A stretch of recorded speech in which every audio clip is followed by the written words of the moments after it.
राम राम राम सीता राम जय जय राम राम राम राम सीता राम जय जय राम।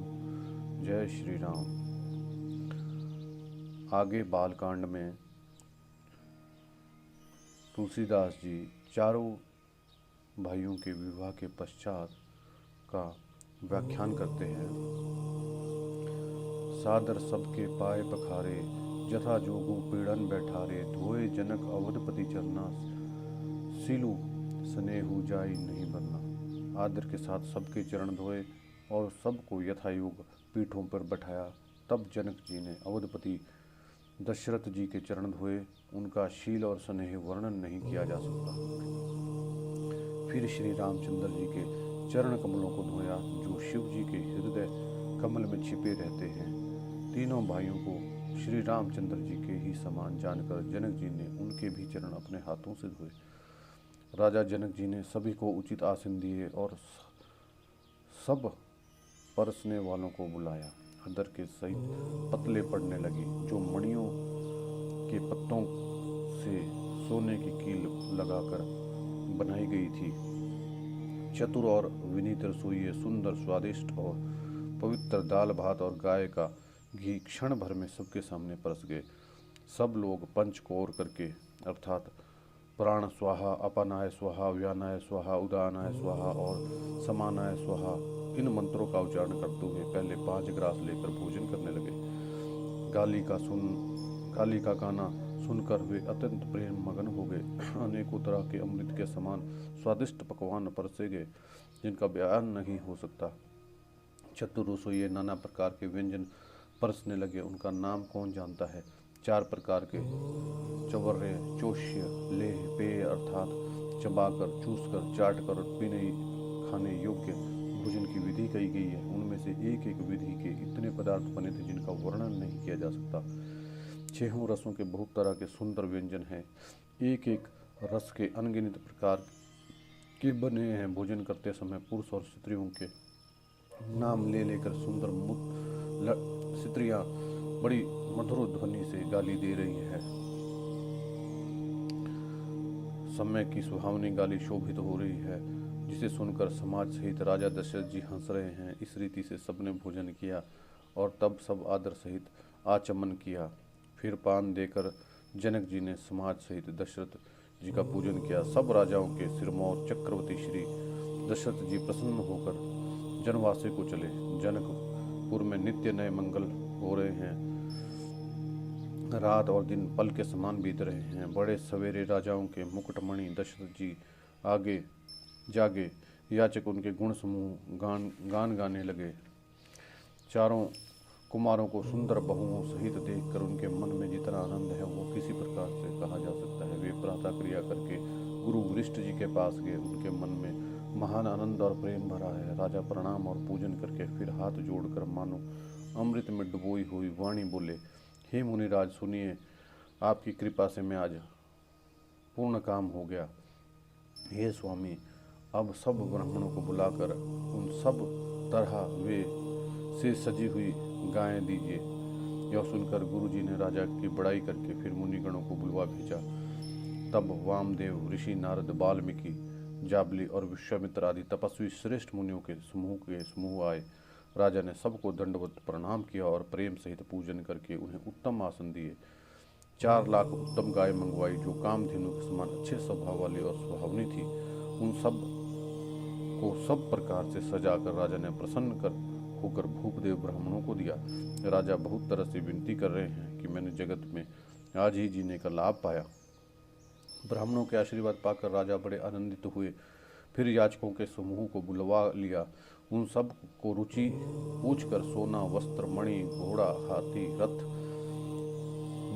जिसको जितना चाहा सो सूर्य कुल को आनंदित करने वाले दशरथ जी ने दिए। वे सब गुणानुवाद गाते और सूर्य कुल के स्वामी की जय हो जय हो जय हो कहते हुए चलते हैं। इस प्रकार श्री रामचंद्र जी के विवाह का उत्सव हुआ, जिन्हें सहस्त्र मुख से वे शेष जी भी उनका वर्णन नहीं कर सकते। बार बार विश्वामित्र जी के चरणों में सिर नवाकर राजा कहते हैं, हे मुनिराज, यह सब सुख आपकी ही कृपा कटाक्ष का प्रसाद है। राजा दशरथ जी जनक जी के स्नेह, शील और ऐश्वर्य की सब प्रकार से सराहना करते हैं। प्रतिदिन उठकर अयोध्या नरेश विदा मांगते हैं, पर जनक जी प्रेम से उन्हें रख लेते हैं। आदर नित्य नया बढ़ता जाता है। प्रतिदिन हजारों प्रकार से मेहमानी होती है। नगर में नित्य नया आनंद और उत्साह रहता है। दशरथ जी का जाना किसी को नहीं सुहाता। इस प्रकार बहुत दिन बीत गए, मानो बराती स्नेह की रस्सी से बंध गए। तब विश्वामित्र जी और शतानंद ने जाकर राजा जनक को समझाकर कहा, यद्यपि आपका स्नेह उन्हें नहीं छोड़ सकता, तब भी दशरथ जी को आज्ञा दीजिए। हे नाथ, बहुत अच्छा कहकर जनक जी ने मंत्रियों को बुलाया। वे आगे आए और जय जीव कहकर उन्होंने मस्तक नवाया। अयोध्यानाथ चलना चाहते हैं, भीतर खबर रख दो। यह सुनकर मंत्री ब्राह्मण सदासद और जनक भी प्रेम के वश में हो गए। जनकपुर वासियों ने सुना कि बारात जाएगी, तब वे व्याकुल होकर एक दूसरे से बात पूछने लगे। जाना सत्य है, यह सुनकर सब उदास हो गए, मानो संध्या के समय कमल सकुचा गए हों। आते समय जहाँ जहाँ बराती ठहरे वहाँ बहुत प्रकार का सीधा रसोइया का सामान भेजा गया। अनेकों प्रकार के मेवे, पकवान और भोजन की सामग्री जो बखानी नहीं जा सकती, अनगिनत बैलों और कहारों पर भर भर कर लाद कर भेजी गई। साथ ही जनक जी ने अनेक सुंदर पलंग भेजी। 1,00,000 घोड़े और 25,000 रथ सब नख से शिखा तक सजाए हुए थे। 10,000 सजे हुए मतवाले हाथी, जिन्हें देखकर दिशाओं के हाथी भी लज्जा जाते हैं। गाड़ियों में भर भर कर सोना, वस्त्र और रत्न और भैंस, गाय और नाना प्रकार की चीज़ें दी गई। जनक जी ने फिर से अपरिमित दहेज दिया, जो कहा नहीं जा सकता और जिसे देखकर लोगों की संपदा भी थोड़ी जान पड़ती है। इस प्रकार सब सामान सजाकर राजा जनक ने अयोध्यापुरी को भेज दिया। बारात चलेगी, यह सुनकर सब रानियां सी विकल हो गई, मानो थोड़े जल में मछलियां छटपटा रही हों। एक बार सीता जी को गोद लेती हैं और आशीर्वाद देकर सिखावन देती हैं, तुम सदा अपने पति की प्यारी हो, तुम्हारा सुहाग अचल हो, यह हमारा आशीष है। सास ससुर और गुरु की सेवा करना, पति का रुख देखकर उनकी आज्ञा का पालन करना। सियानी सखियां अत्यंत स्नेह के वश कोमल वाणी से स्त्रियों को धर्म सिखाती हैं। आदर के साथ सब पुत्रियों को समझाकर रानियों ने बार बार उन्हें हृदय से लगाया। माताएं फिर भेंट थी और कहती हैं कि ब्रह्मा ने स्त्री जाति को क्यों रचा। उस समय सूर्यवंश का पताका स्वरूप श्री रामचंद्र जी भाइयों सहित प्रसन्न होकर विदा कराने के लिए जनक जी के महल को चले। स्वभाव से सुंदर चारों भाइयों को देखने के लिए नगर के स्त्री पुरुष दौड़े। कोई कहता है आज ये जाना चाहते हैं। विदेह ने विदाई का सब सामान तैयार कर लिया है। राजा के चारों पुत्र इन प्यारे मेहमानों के रूप को नेत्र भर कर देख लो। हे सियानी, कौन जाने किस पुण्य से विधाता ने इन्हें यहाँ लाकर हमारे नेत्रों का किया है। मरने वाला जिस तरह अमृत पा जाए, जन्म का भूखा कल्प वृक्ष पा जाए और नरक में रहने वाला जीव जैसे भगवत के परम पद को प्राप्त हो जाए, हमारे लिए इनका दर्शन वैसा ही है। श्री रामचंद्र जी की शोभा को निरख कर हृदय में धर लो, अपने मन को सांप और इनकी मूर्ति को मणि बना लो। इस प्रकार सबको नेत्रों का फल देते हुए सब राजकुमार राजमहल में गए। समुद्र के रूप सभी भाइयों को देखकर सारा रनिवास हर्षित हो उठा। सासुएं महान प्रसन्न मन से नछावर और आरती करती हैं। देखी राम छवि अनुरागी, प्रेम विबस पुनि पुनि पद लागी। रही न लाज प्रीति उरछाई, स्नेह सहज स्नेह बरनी किमि जाई। श्री रामचंद्र जी की छवि वे प्रेम में अत्यंत मगन हो गई और प्रेम के वश होकर बार बार चरणों लगी। हृदय में प्रीति छा गई, इसे लज्जा नहीं रही। उनके स्वाभाविक स्नेह का वर्णन किस तरह किया जा सकता है। उन्होंने भाइयों सहित श्री रामचंद्र जी को उबटन करके स्नान कराया और प्रेम से षट रस भोजन कराया। सो अवसर जानकर श्री रामचंद्र जी शील स्नेह और संकोच भरी वाणी बोले, महाराज अयोध्यापुरी को चलना चाहते हैं, उन्होंने हमें विदा होने के लिए यहाँ भेजा है। हे माता, प्रसन्न मन से आज्ञा दीजिए और हमें अपने बालक जानकर सदा स्नेह बनाए रखिएगा। इन वचनों को सुनते ही रनिवास उदास हो गया। सासुएं प्रेमवश बोल नहीं सकी। उन्होंने सब कुमारियों को हृदय से लगा लिया और उनके पतियों को सौंपकर बहुत विनय की। विनती करके उन्होंने सीता जी को श्री रामचंद्र जी को समर्पित किया और हाथ जोड़कर बार बार कहा, हे तात, हे सुजान, मैं बलि जाती हूँ। तुमको सबकी गति मालूम है। परिवार को, पूर्ववासियों को, मुझको और राजा को सीता प्राणों के समान प्रिय है, ऐसा जानिएगा। हे तुलसी के स्वामी, इसके शील और स्नेह को देखकर इसे अपनी दासी करके मानिएगा। तुम पूर्ण काम हो, सुजान शिरोमणि हो और भावप्रिय हो। हे राम, तुम भक्तों के गुणों को ग्रहण करने वाले, दोषों को नाश करने वाले और दया के धाम हो। ऐसा कहकर रानी चरणों को पकड़कर चुप रह गई, मानो उनकी वाणी प्रेम रूपी दलदल में समा गई हो। स्नेह से सनी हुई श्रेष्ठ वाणी सुनकर श्री रामचंद्र जी ने सास का बहुत प्रकार से सम्मान किया। तब श्री रामचंद्र जी ने हाथ जोड़कर विदा मांगते हुए बार बार प्रणाम किया। आशीर्वाद पाकर और फिर सर नवाकर भाइयों सहित श्री रघुनाथ जी चले। श्री रामचंद्र जी की सुंदर मधुर मूर्ति को हृदय में लाकर सब रानियां स्नेह से शिथिल हो गई।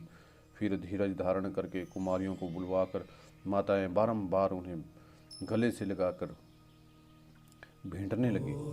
पुत्रियों को पहुंचाती हैं, फिर लौट कर मिलती हैं। परस में कुछ थोड़ी प्रीति नहीं बड़ी, अर्थात बहुत प्रीति बढ़ी। बार बार मिलती हुई माताएं सब सखियों से अलग कर दिया, जैसे हाल की ब्याही हुई गाय को उसके बालक बछड़े से अलग कर दे। सब स्त्री पुरुष और सखियां सहित सारा रनिवास प्रेम के विशेष वश हो रहा है। ऐसा लगता है मानो जनकपुर में करुणा और विरह ने डेरा डाल दिया है। जानकी जी ने जिन तोते और मैना को पाल पोस कर बड़ा किया था और सोने के पिंजरे में रखकर पढ़ाया था, वे व्याकुल होकर कह रहे हैं, विदेही कहाँ है। उनके ऐसे वचनों को सुनकर धीरज किसी को नहीं त्याग देता, अर्थात सबको धैर्य जाता रहता है। भय विकल खग मृग यही भांति मनुज दशा कैसे कही जाती। बंधु समेत जनकू जब आए, प्रेम उमगी लोचन जल छाए। जब पक्षी और पशु तक इस तरह विकल हो गए, तब मनुष्यों की दशा कैसे ही कही जा सकती है। तब भाई सहित जनक जी वहां आए, प्रेम से उमड़कर उनके नेत्रों में जल भराए। सिय बिलो की धरता भागी, कहे कहावत परम विरागी। लीनी राय उर लाई जानकी, मिटी महामर जाद ज्ञान की। वे परम वैराग्यवान कहलाते हैं, पर सीता जी को देखकर उनका भी धीरज भाग गया। राजा ने जानकी जी को हृदय से लगा लिया। ज्ञान की महान मर्यादा मिट गई, ज्ञान का बांध टूट गया। सब बुद्धिमान मंत्री उन्हें समझाते हैं। तब राजा ने विषाद करने का समय न जानकर विचार किया। बारंबार पुत्रियों को हृदय से लगाकर सुंदर सजी हुई पालकियां मंगवाई।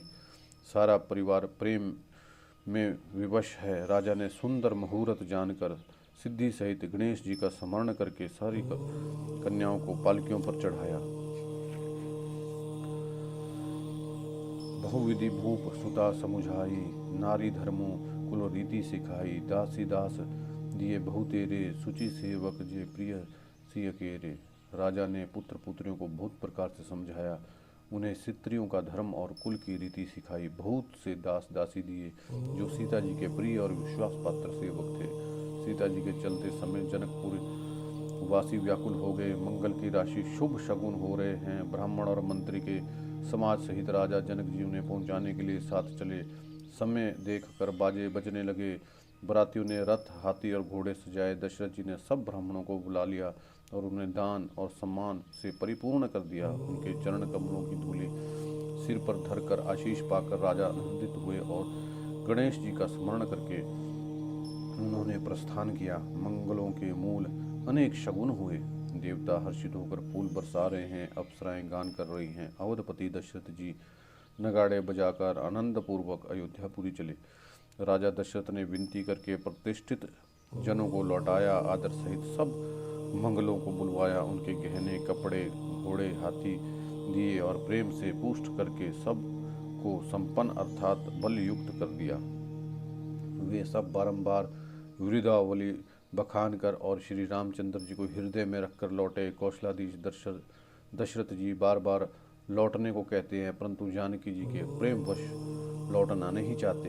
दशरथ जी ने फिर सुहावने वचन कहे, हे राजन, बहुत दूर आ गए, अब लौटिए। फिर राजा दशरथ ने रथ से उतर कर खड़े हो गए, उनके नेत्रों में प्रेम का प्रभाव बढ़ाया, प्रेमाश्रु की धारा बही चली। तब जनक जी ने हाथ जोड़कर मानो स्नेह रूपी अमृत में डूब कर वचन बोले, मैं किस तरह बनाकर किन शब्दों में विनती करूं। हे महाराज, आपने मुझे बहुत बढ़ाई दी है। अयोध्यानाथ दशरथ ने अपने स्वजन समधि का सब प्रकार से सम्मान किया। उनके आपस में मिलने में विनय थी और इतनी प्रीति थी जो हृदय में नहीं समाती थी। जनक ने मुनिमंडल को सिर नवाया और सभी से आशीर्वाद पाया। फिर आदर के साथ रूप, शील और गुणों के निधान सब भाई अपने दामादों से मिले और सुंदर कमल के समान हाथ जोड़कर ऐसे वचन बोले मानो प्रेम से ही जन्मे हों। हे राम जी, मैं किस प्रकार आपकी प्रशंसा करूं। आप मुनियों और महादेव के मन रूपी मानसरोवर के हंस हैं। योगी लोग जिनके लिए क्रोध, मोह, ममता और मद को त्याग कर योगासन करते हैं, जो सर्वव्यापक ब्रह्म, अव्यक्त, अविनाशी, चिदानंद, निर्गुण और गुणों के राशि हैं, जिनको मन सहित वाणी नहीं जानती और सब जिनका अनुमान ही करते हैं, कोई तर्क ना नहीं कर सकते, जिनकी महिमा को वेद नीति कहकर वर्णन करता है, जो सच्चिदानंद तीनों कालों में एक रस रहते हैं, वे ही समस्त सुखों के मूल मेरे नेत्रों के विषय हुए। ईश्वर के अनुकूल होने पर जगत में जीव को सब लाभ ही लाभ हैं। आपने मुझे सब प्रकार से बढ़ाई दी और जन जानकर अपना कर लिया। यदि 10,000 सरस्वती और शेष हों और करोड़ों कल्पों तक गणना करते रहें तो भी हे रघुनाथ जी सुनिए, मेरा सौभाग्य आपके गुणों की कथा कहकर समाप्त नहीं हो की जा सकती। मैं जो कुछ कहता हूँ वह अपने एक ही बल पर कि आप अत्यंत थोड़े प्रेम से प्रसन्न हो जाते हैं। मैं बार बार हाथ जोड़कर यह मांगता हूँ कि मेरा मन भूल कर भी आपके चरणों को न छोड़े। जनक जी के श्रेष्ठ वचनों को सुनकर जो मानो प्रेम से पुष्ट किए हुए थे, पूर्ण काम श्री रामचंद्र जी संतुष्ट हुए। उन्होंने सुंदर विनती करके अपने पिता दशरथ जी, गुरु विश्वामित्र जी और कुल गुरु वशिष्ठ जी के समान जानकर ससुर जनक जी का सम्मान किया। फिर जनक जी ने भरत जी से विनती की और प्रेम के साथ मिलकर उन्हें आशीर्वाद दिया। फिर राजा ने लक्ष्मण जी और शत्रुघ्न से मिलकर उन्हें आशीर्वाद दिया। वे परस्पर प्रेम के वश होकर बार बार आपस में सिर नवाने लगे। जनक जी की बारी बारी विनती और बढ़ाई करके श्री रघुनाथ जी सब भाइयों के साथ चले। जनक जी ने जाकर विश्वामित्र के चरण पकड़ लिए और उनके चरण की रज को अपने सिर और नेत्रों में लगाया। हे मुनीश्वर, सुनिए, आपके सुंदर दर्शन से कुछ भी दुर्लभ नहीं है। मेरे मन में ऐसा विश्वास है, जो सुख और सुयश लोकपाल चाहते हैं, परंतु जिनका मनोरथ करते हुए सुख चाहते हैं।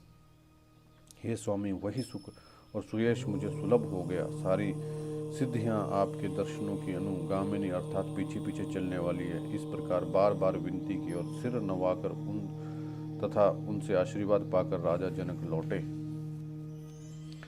डंका बजाकर बारात चली। छोटे बड़े सब समुदाय प्रसन्न हैं। गांव के स्त्री पुरुष श्री रामचंद्र जी को देखकर नेत्रों का फल पाकर सुखी होते हैं। बीच बीच में सुंदर मुकाम करती हुई तथा मार्ग के लोगों को सुख देती हुई वह बारात पवित्र दिनों में अयोध्यापुरी के समीप आ पहुंची। नगाड़ों पर चोटें पड़ने लगी, सुंदर ढोल बजने लगे। मेरी और शंख की बड़ी आवाज़ हो रही है। हाथी घोड़े गरज रहे हैं। विशेष शब्द करने वाली झांझें, सुहावनी डफलियां और रसीले राग शहनाई बज रहे हैं। बारात को आती सुनकर नगरवासी प्रसन्न हो गए। सबके शरीर में पुलकावली छा गई। सब ने अपने सुंदर घरों, बाजारों, गलियों, चौराहों और नगर के द्वारों को सजाया। सारी गलियां अरगजे से सिंचाई गई। जहाँ तहाँ सुंदर चौक पुराए गए, तोरणों ध्वजा पताकाओं और मंडपों से बाजार ऐसा सजा कि जिसका वर्णन नहीं किया जा सकता। फल सहित सुपारी, केला, आम, मौलसिरी, कदम्ब, तमाल के वृक्ष लगाए गए। वे लगे हुए सुंदर वृक्ष पृथ्वी को छू रहे हैं। उनके मड़ियों के थाल बड़े सुंदर कारीगरी से बनाए गए हैं। अनेक प्रकार से मंगल कलश घर घर सजा कर बनाए गए हैं। श्री रघुनाथ जी पुरी को देखकर ब्रह्मा आदि सब देवता सिहाते हैं। उस समय राजमहल अत्यंत शोभित था। उनकी रचना देखकर कामदेव का भी मन मोहित हो गया था। मंगल सुगन मनोहरता, रिद्धि सिद्धि, सुख सुहावनी संपत्ति और सब प्रकार के उत्साह मानो सहज सुंदर शरीर धर धर कर दशरथ जी के घर में छा गए। श्री रामचंद्र जी और सीता के दर्शनों के लिए भला कहिए किसे लालसा ना होगी। सुहागिन स्त्रियां झुंड मिलकर चली, जो अपनी छवि से कामदेव की स्त्री रति का भी निरादर कर रही हैं। सब सुंदर मंगल द्रव्य एवं आरती सजाए हुए गा रही हैं, मानो सरस्वती जी ही बहुत से वेश धारण किए हुए गा रही हों। भूति भुवन कोलाहलु होई जाय न बरनी, समूह सुख सोई कौशल्यादि राम महतारी, प्रेम विवस्तन दशा बिसारी। राजमहल में शोर मच रहा है उस समय और सुख का वर्णन नहीं किया जा सकता। कौशल्या जी आदि श्री रामचंद्र जी की सभी माताएं प्रेम के विशेष वश होने से शरीर की सुधि भूल गई हैं। गणेश जी और त्रिपुरारी शिव का पूजन करके उन्होंने ब्राह्मणों को बहुत सा दान दिया। वे ऐसी परम प्रसन्न हुई मानो अत्यंत दरिद्री चारों पदार्थ पा गई हो। सुख और महान आनंद के विवश होने के कारण सभी माताओं के शरीर शिथिल हो गए हैं। उनके चरण चलते नहीं। श्री रामचंद्र जी के दर्शनों के लिए अत्यंत अनुराग में भरकर परछन का सब सामान सजाने लगी। अनेकों प्रकार के बाजे बजे थे। सुमित्रा जी ने आनंदपूर्वक मंगल साज सजाए। हल्दी, दूध, दुब, पत्ते, फूल, पान, सुपारी आदि मंगल मूल वस्तुएं तथा अक्षत मतलब चावल, अंखुएं, गोरोचन, लावा, तुलसी की सुंदर मंजीरियां सुशोभित हैं, नाना रंगों से चित्रित हुए। सहज सुहावन ने सुवर्ण के कलश ऐसे मालूम होते हैं मानो कामदेव ने पक्षियों ने घोंसले बनाए हों। शगुन के सुगंधित वस्तुएं बखानी नहीं जा सकती। सब रानियां संपूर्ण मंगल साज सज रही हैं। बहुत प्रकार से आरती बनाकर वे आनंदित हुई सुंदर मंगल गान कर रही हैं। सोने के थालों में मांगलिक वस्तुओं से भरकर अपने कमल के समान हाथों में लिए माताएं आनंदित होकर पर छन करने लगी। उनके शरीर पुलावली से छा गए। धूप के धुएं से आकाश ऐसा काला हो गया मानो सावन के बादल घुमड़ छा गए हों। देवता कल्प वृक्ष के फूलों की मालाएं बरसा रहे हों।